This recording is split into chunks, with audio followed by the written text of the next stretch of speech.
before you check your phone tomorrow morning, stop. That one habit could be hijacking your brain's dopamine system every single day. Think about it. Your eyes open, and before your mind even has a chance to wake up, your hand reaches for your phone almost automatically. No decision, no awareness, just habit. A notification, a message, a short video, one quick scroll. It feels harmless because everyone does it. But what if that tiny morning ritual is quietly training your brain to become weaker every single day? Most people believe their day starts when they get out of bed. Psychology says it starts much earlier, the moment your brain receives its first reward. Whatever gives your brain pleasure first thing in the morning becomes the standard it compares everything else to. If that first reward is effortless, instant, and exciting, your brain begins expecting the rest of the day to feel the same way. Suddenly, answering emails feels boring. Reading a book feels exhausting. Working on your biggest goals feels almost painful. Not because you've become lazy, but because your brain has already tasted an easier reward. The frightening part is that this isn't happening by accident. Tech companies spend billions of dollars designing apps that keep your attention for as long as possible. Every notification, every endless feed, every colorful icon is carefully built to trigger curiosity before your logical mind is fully awake. You're not simply checking your phone, you're entering a psychological system designed to capture your focus before you've chosen what deserves your attention. And here's the question almost nobody asks. If something else controls the first 30 minutes of your day, who's really controlling the rest of it? Here's what makes this habit so dangerous. Your brain doesn't know the difference between hunting for food and hunting for notifications. Thousands of years ago, every new discovery, a fruit on a tree, fresh water, or signs of danger, released dopamine because curiosity helped humans survive. That ancient system is still inside you today. The only difference is that instead of searching forests, you're searching your phone. Every swipe promises something new.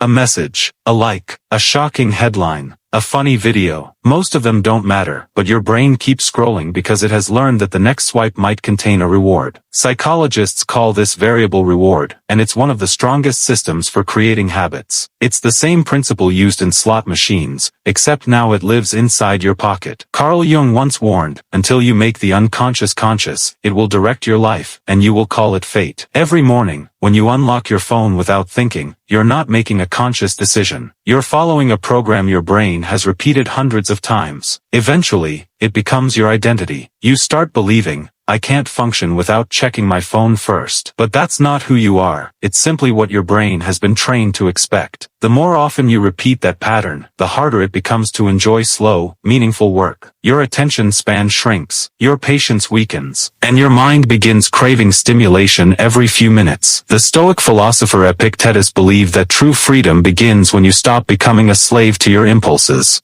Today, neuroscience says something remarkably similar. Every time you resist the urge to grab your phone, you strengthen the part of your brain responsible for self-control, focus, and long-term thinking. In other words, the real battle isn't between you and your phone, it's between your future self and your current impulses. The first decision you make every morning quietly decides which one becomes stronger. The good news is this. Your brain is incredibly adaptable. Neuroscientists call it neuroplasticity. Your brain literally rewires itself based on what you repeatedly do. That means tomorrow morning can become the beginning of a completely different life. Instead of reaching for your phone, try protecting the first 30 minutes of your day. Drink a glass of water. Open a window. Stretch your body. Sit with your own thoughts for just a few minutes. It may feel uncomfortable at first because your brain will ask for the reward it's used to. But don't mistake that discomfort for failure. It's proof that your old programming is beginning to break. Ask yourself one question before touching your phone. Am I choosing this,